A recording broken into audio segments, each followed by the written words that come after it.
Have you ever looked in the mirror and thought, I don't even know who I am anymore? You built this life that people told you to build, but yet you don't even know who you are anymore. You took the steps, the directions that people told you to take to achieve the results that they said would bring satisfaction to your life, but yet you're dissatisfied. And internally, there's this tug of war because you're successful by everybody else's standards except yours. If you have been struggling and wrestling with feeling dissatisfied and yet being successful, then this video is for you. Today, I'm going to talk about the silent identity crisis of high achievers.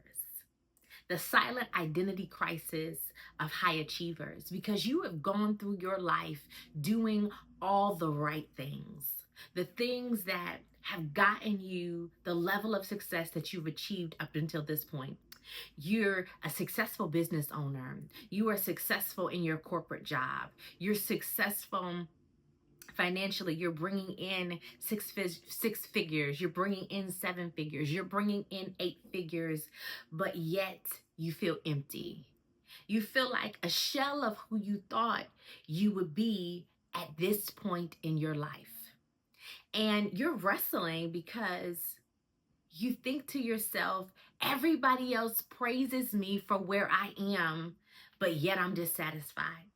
And so you have this cognitive dissonance going on. You're in a place where everyone is giving you accolades. Everyone is saying that they're so proud of you and you should be proud of yourself. But yet and still, you feel unsettled. You feel like, was everything you worked for worth it? Because you're still feeling empty.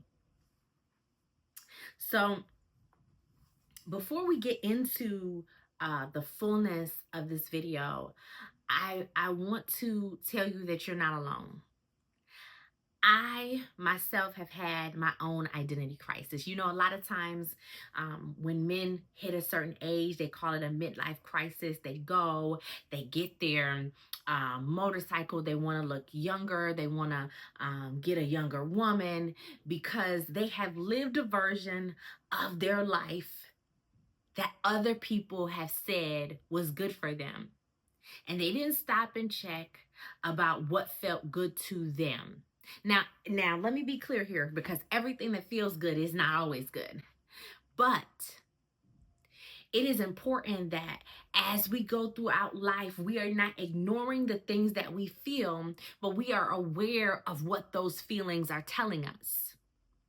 See, I believe that we were made in the very image and likeness of God. Now, if you don't believe that, that is fine, right? That is perfectly fine for you not to believe that. But everything that I'm going to teach from is going to be from the lens of believing that the God who sits on the globe of the earth created me. And because there's this God who sits on the globe of the earth that created me, I believe that he was intentional about how he designed me. I believe that there is nothing that happens by happenstance. I believe that the emotions that I have been given are not to control me, but they are to alert me about what is going on, whether it is in the unseen realm or in the physical realm that I am in.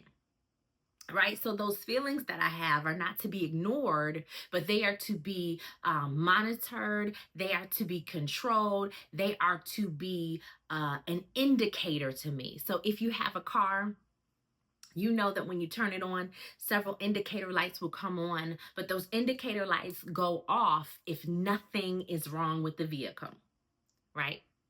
But the indicator light, if it comes on, it's alerting you to an issue that's happening with your car. Now, that issue can be large or small. Say, for instance, you go to the gas station and you forget to go ahead and close your gas cap. And I have done that on several occasions. And I remember the first time that I forgot to close my little old gas cap, I drove for a little while and the check engine light came on. And at first I was very alarmed because I said, okay, I am out of state. I am driving. My check engine light is on. What could the issue be? And then I was reminded that I had gone to the gas station earlier. So I went, I checked my gas cap, I tightened it, and I drove a little longer, and the check engine light turned off. Right? But one time I had a car and the check engine light was on, and I went to go fix my gas cap, and my gas cap was completely fine. There was actually something wrong with the engine.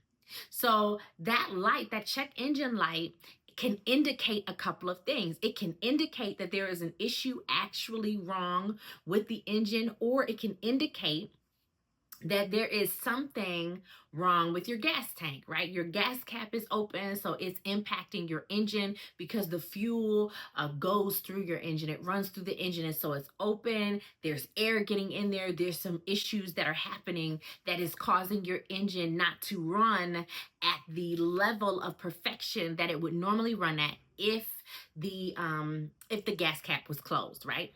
And so if you make one tweak when the gas cap is open and you go ahead and close it, your engine will run much smoother. But if there's something more intense wrong with your engine, then you've got to go and get some work done to it, right? So your emotions are like the indicator lights in your car. They're neither good nor bad, but they're letting you know something's happening. Something's going on, and how you handle the messages that you receive from your emotions will dictate whether or not you are going to live a life that you are satisfied with, or whether you're going to live a life that you are dissatisfied with. See, many times we're living lives that we're dissatisfied with because we've overridden the emotions that we have, and we have allowed someone else's emotion to become our default emotion. We have allowed other people to dictate what we like and what we don't like. We've allowed other people to say where we want to go and where we don't want to go, because we have allowed the noise all around us to say and determine who we are. See, as a high achieving woman, you may be suffering an identity crisis if you have not sat down and really come face to face with who you are, with what you desire, with what you were put here on this earth to do. And you have allowed other people to say, oh, you're really good at this, so you should do that. And a lot of times, because you're very appeasing, you're very amicable, you are a person who gets along with other people, and you really desire to create an atmosphere around you where there's peace, you become a peacekeeper instead of a peacemaker. See, a peacemaker is somebody who understands I may have to tear some stuff up. I might have to move some things around in order for peace to enter in. But I am not afraid of the requirements of making peace. It's like when you make a cake, right? You go ahead and you get all of the ingredients necessary to make the cake.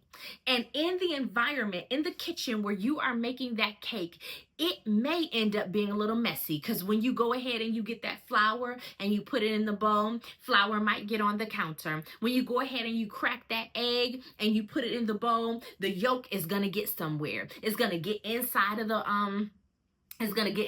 bowl. Some may leak onto the counter depending on whether or not you are separating your egg yolk from your egg white, right? So there's going to be some mess somewhere. If you are sifting flour, if you are sifting your powdered sugar, there's going to be a mess that is created. And many times the peacekeeper doesn't want the mess. So what they'll do is they'll go about with somebody else's story. They'll go about with somebody else's idea, even though there's an irritation, there's an agitation that's happening internally, and what they do is they suppress it. Now, if you have been in a peacekeeping mode, I'm here to tell you that there is something more that you can do to break out of the mold of peacekeeping and to enter into the mold of peacemaking. See, peacemaking, although it is disruptive, it's necessary.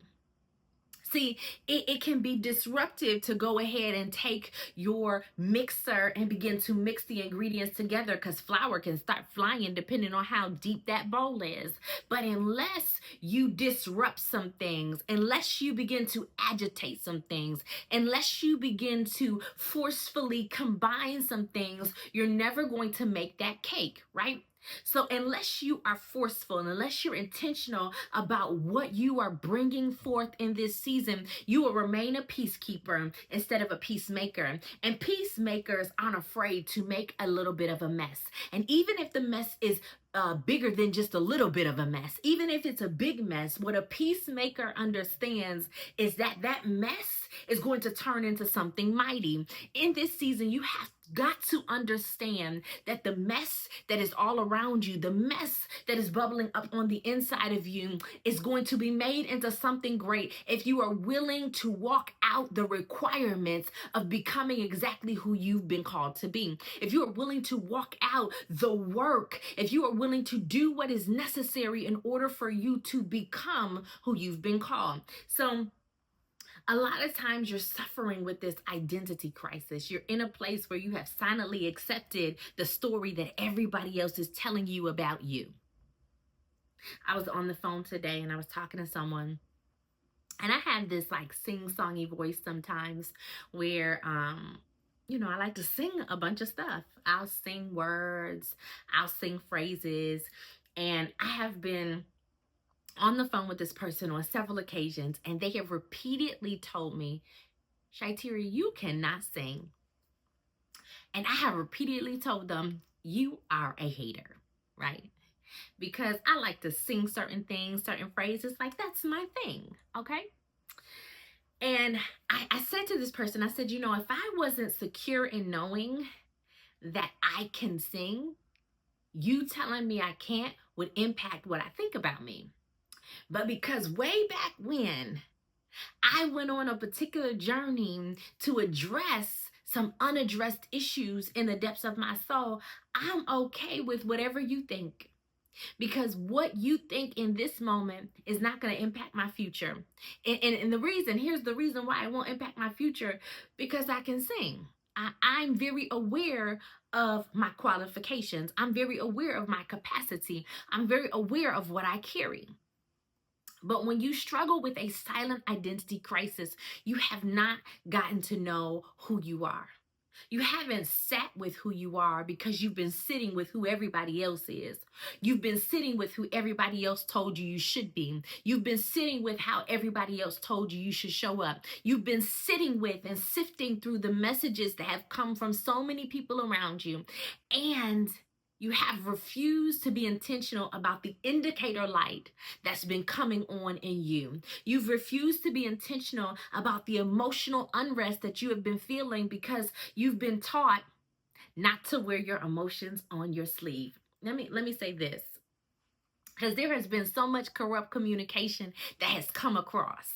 There has been so much corrupt communication that has hindered you from fully emerging as the brilliant, powerful woman that you were designed to be, because you've been taught to suppress what needs to be expressed. I remember when I was breastfeeding my daughter, I ended up having a clogged duct. And baby, that hurts. I don't know if you have ever experienced that, but when it's clogged, it hurts. And so they tell you, go ahead and put a warm compress on it, massage it out. You need to try to get the milk expressed in order to unclog the duct. Now, as long as the milk duct is clogged, it is painful. But once the milk is expressed, once it pushes out the clog, the thing that's hindering, the thing that's blocking, once that milk duct is clear, the pain is relieved because there's no more pressure preventing the flow of milk, right? The milk needs to come out because it's in there in order to nourish the child.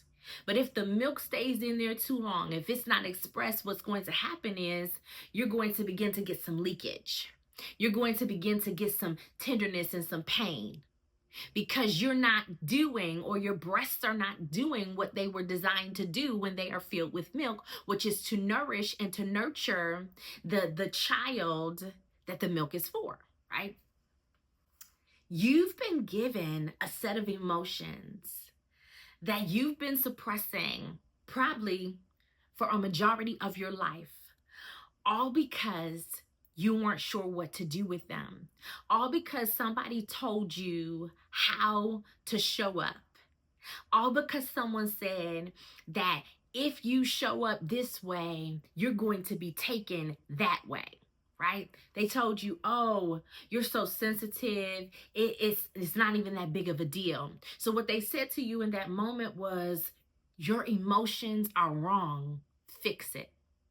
So you took that message and you allowed it to manipulate how you show up in life. So you've been suffering in this identity crisis because somebody communicated corruptly to you. See, your emotions were meant to be expressed, because when they aren't expressed, what happens is they create a level of pain. They create this level of uncomfortability that until it is expressed, you can't flow fully. You're blocked. You're like a dam. You know, beavers create dams, and the dams block water from flowing. When you are not fully expressing your emotions, there is a blockage, something that is preventing the true you from coming forth. But when you are familiar with your emotions, when you are clear on what your emotions are telling you, you can dominate in every area of your life, because you are not boxed in. You are not in this container that's telling you that you're committed to this particular version of you when you need to show up in a different manner. So you have been silently suffering as a person that you're not, all because someone mismanaged their communication to you. But in this season, you're no longer going to suffer silently, because you are going to be clear on what needs to be expressed. You're no longer going to suffer silently, because you are going to show up in all of the splendor of who you are. So there's no longer this wrestle, this place of dis-ease in you that's causing you to suffer silently. And so I love definitions. So I want us to go ahead and take a look at the definition of the word identity. Identity is defined as the fact of being who or what a person or thing is. Being is defined as existence, or it is defined as the nature or essence of a person. Being is defined as the nature or essence of a person. And then nature is defined as the basic or inherent features of something, especially when seen as a characteristic of. See, there's a certain nature that you carry. There are characteristics that are uniquely attributed to you.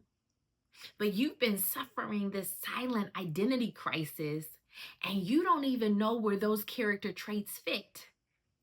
Because to the outward world, you are successful, but inwardly, there is a wrestle. There is this unrest. And so you keep trying to tell yourself, be grateful, be satisfied, be content. All the while, when you are all alone, you are miserable. All the while, when you are all alone, you wish you weren't you. See, you're suffering silently in this place because an injustice has been done to you. And it's not your fault, because you've been groomed this way. You've been told that this is the way to be. And you have what appears to be like evidence that this is the way for things to go, because you're successful on one level. You're successful on one hand. So if it wasn't the way to go, then why do you have success in one area?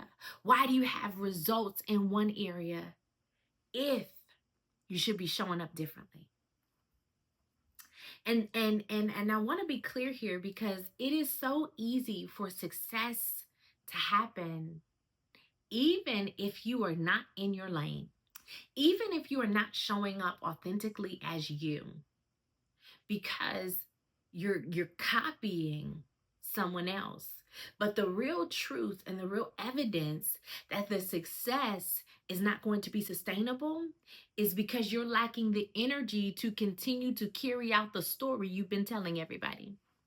You're ready to quit. You're ready to throw in the towel because where you are isn't where you want to be.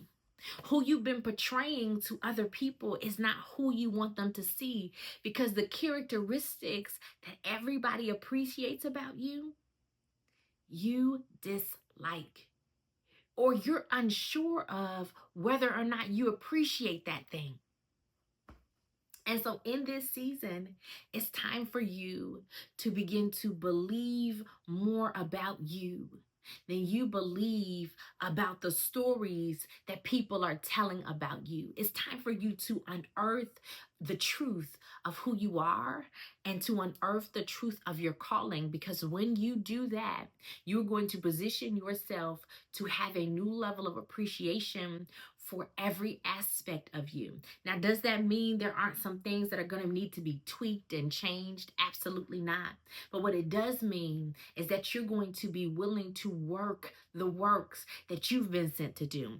It means that you're going to be willing to see it as a worthy investment. You're going to be willing to say, I'm willing to spend my time making certain adjustments because this is for my good. It's for my betterment. It's going to up level me. See, when you wanted a promotion, you were willing to do the work to step up to that higher level in order to receive the financial accolades, the financial benefits that you were looking for.